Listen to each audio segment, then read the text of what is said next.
Do you know why Lamb of God? Let's find out. Jesus is called the Lamb of God because he was the perfect sacrifice for sin. In John 1 verse 29, John the Baptist proclaims, "Behold, the Lamb of God, who takes away the sin of the world." This title connects Jesus to the Old Testament sacrificial system, where lambs were offered to atone for sin. In those times, the priest would lay his hands on the animal and confess the sins of the people.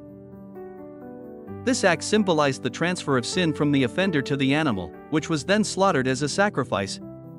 These sacrifices pointed to a greater truth: without payment for sin, justice could not be served, for God is just. Forgiveness cannot be granted without atonement. The entire sacrificial system was a foreshadowing of God's ultimate plan.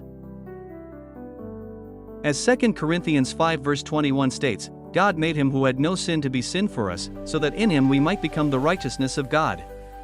Jesus, who was sinless, blameless, and lived a perfect life, became the fulfillment of these sacrifices. On the cross, he took upon himself the sins of the world. Like the lambs of old, he was offered in our place, bearing the penalty of sin so that we might receive forgiveness. This is the heart of the gospel: justice is satisfied, and forgiveness is made available to all who believe in his sacrifice.